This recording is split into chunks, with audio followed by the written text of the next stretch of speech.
भक्तों, ओम नमः शिवाय, श्री शिवाय नमस्तुभ्यम, जय श्री महाकाल। जी हाँ भक्तों, क्या आपके भी जीवन में संतान प्राप्ति नहीं हो पा रही है? आप लोग बहुत ज़्यादा परेशान हो उसके संतान प्राप्ति के लिए। आपके विवाह को भी काफ़ी ज़्यादा समय हो चुका है, लेकिन संतान की जो प्राप्ति है ना, वो अभी तक नहीं हो पा रही है। तो आपको परेशान होने की कोई भी आवश्यकता नहीं है, क्योंकि आज का ये जो वीडियो है ये मात्र और मात्र आपके लिए ही है।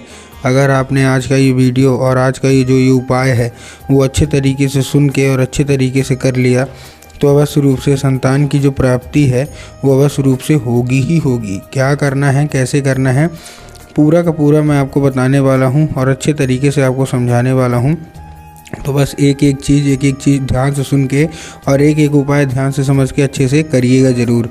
क्या करना है, कैसे करना है, पूरा मैं आपको बताने वाला हूँ और अच्छे तरीके से आपको समझाने वाला हूँ। तो उपाय ध्यान से सुनिएगा ज़रूर। देखिए, आपको भी पता है कि पूज्य गुरुदेव की जो कथा होती है उसमें लाखों की भीड़ आती है। कैसे भीड़ आती है? लाखों की भीड़ आती है। और जब गुरुदेव की कथा में लाखों की भीड़ आती है तो वहाँ ज़्यादातर जो भक्त होते हैं वो क्या करते हैं, पत्र के द्वारा अपनी इच्छा और अपनी मनोकामना जो होती है वो गुरुदेव तक पहुँचाते हैं। तो अभी गुरुदेव की कथा चल रही थी, आज से 4 से 5 महीना पहले की बात है। गुरुदेव की क्या है, कथा चल रही थी और गुरुदेव की कथा में लाखों की भीड़ आई। अब जब गुरुदेव की कथा में लाखों की भीड़ आई तो वहाँ ज़्यादातर जो भक्त थे उन्होंने क्या किया, पत्र के द्वारा अपनी इच्छा और पत्र के द्वारा अपनी मनोकामना जो थी वो गुरुदेव तक पहुँचाई। तो जब गुरुदेव के पास पत्र पहुँचा और गुरुदेव ने पत्र पढ़ा तो वहाँ गुरुदेव ने देखा कि ज़्यादातर जो भक्त हैं उनकी क्या है, केवल एक ही इच्छा और एक ही मनोकामना है। क्या कि गुरुदेव, हमारा जो बच्चा है ना उसका जो मतलब नहीं हो पा रहा, संतान प्राप्ति है वो नहीं हो पा रहा।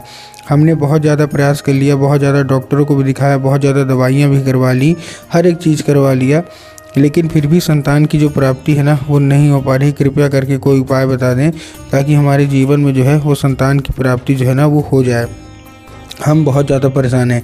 अब किसी के विवाह को 3 साल हो गया था, किसी के विवाह को 4 साल हो गया था, किसी के विवाह को यहाँ 8-8 साल भी हो गए थे। और ऐसे भी लोग थे उनकी संतान प्राप्ति नहीं हो पा रही, वो बहुत ज़्यादा वो लोग परेशान थे।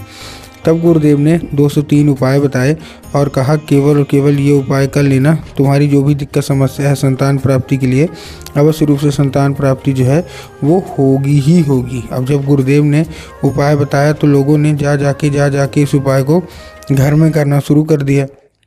अब जैसे ही लोगों ने जा के इस उपाय को घर में करना शुरू कर दिया, वही लोग गुरुदेव की कथा में मात्र 1 से 1.5 महीने के बाद वापस आए। अब जब वही लोग गुरुदेव की कथा में वापस आए तो उन्होंने क्या किया, फिर से एक बार गुरुदेव को पत्र लिखा। लेकिन ये वाला जो पत्र था ये गुरुदेव को धन्यवाद के रूप में पत्र था कि गुरुदेव धन्य हो आपका, आपके द्वारा बताया गया उपाय हमने कर लिया है, हमारी सारी इच्छा सारी मनोकामना जो थी ना वो पूरी हो गई है, आपका कोटि कोटि धन्यवाद।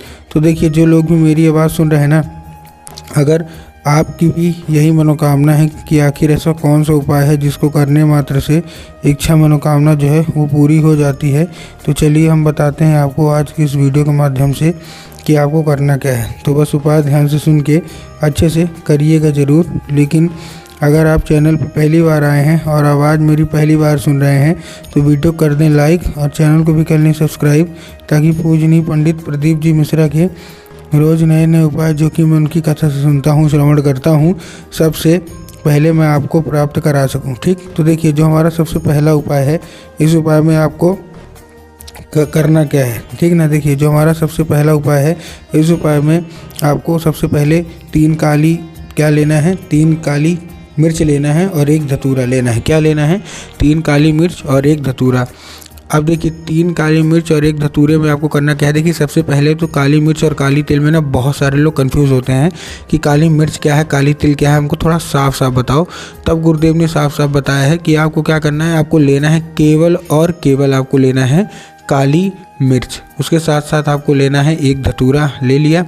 अब लेने के बाद आपको करना क्या है, जैसे आपने लिया, लेने के बाद जो भी महिलाएं हैं उसको एक पोटली में बांध लेना है। पोटली में कैसे, एक सफ़ेद कपड़ा लीजिए, सफ़ेद कपड़े में ही थोड़ा सा लाल चंदन लगाइए, लाल चंदन के साथ साथ आपको 1 धतूरा के साथ 3 काली मिर्च बांधना है और ये लेके पहुंच जाना है कहाँ, सीधा शिव मंदिर। अब जैसे आप शिव मंदिर पहुँचेंगे, शिव मंदिर पहुँचने के बाद आपको क्या करना है, सबसे पहले दक्षिण दिशा में खड़े होना है और उत्तर की ओर अपना चेहरा कर लेना है। अब देखिए दक्षिण और उत्तर में ना बहुत सारे लोग कंफ्यूज होते हैं कि दक्षिण क्या है, उत्तर क्या है, हमको थोड़ा साफ साफ बताओ।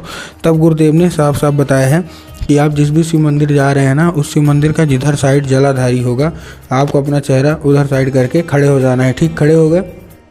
खड़े होने के बाद आपको क्या करना है, एक नाम लेके, कौन सा, महादेव का बहुत ही सुंदर सा नाम है श्रम्भेश्वर महादेव।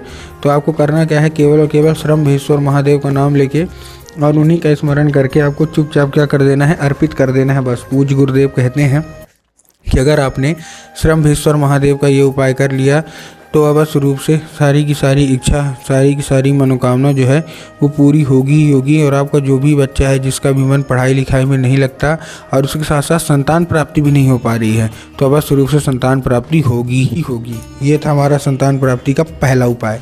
लेकिन देखिए बहुत सारे लोगों को इससे फल मिलता है, नहीं मिलता, लेकिन अब मैं जो आपको उपाय बताने वाला हूँ ना, इससे 100% सफलता मिलेगी ही मिलेगी, संतान प्राप्ति होगी ही होगी। ये आंकड़े का है, जो सफ़ेद आंकड़ा होता है ना, उसका ये उपाय है। अब देखिए इस उपाय में आपको करना क्या है, आपको सफ़ेद आंकड़े का जड़ लेना है। क्या लेना है, सफ़ेद आंकड़े का जड़ लेना है। अब देखिए बहुत सारे लोग इसमें गलतियां क्या करते हैं, सफ़ेद आंकड़े का फूल ले लेते हैं, जो कि गलत है। आपको फूल नहीं लेना, आपको सफ़ेद आंकड़े का जो जड़ है ना वो लेना है। ठीक, ले लिया सफ़ेद आंकड़े का जड़। आपको एक लाल धागा भी चाहिए इसके साथ साथ। तो सफ़ेद आंकड़े का जड़ लिया, सफ़ेद आंकड़े के जड़ के साथ साथ आपको एक लाल धागा ले लिया। ठीक, अब आपको देखिए करना क्या है, जैसे आपने लिया, लेने के बाद आपको सबसे पहले क्या करना है, उसको बांध लेना है अच्छे तरीके से। ठीक, अच्छे तरीके से बांध लिया।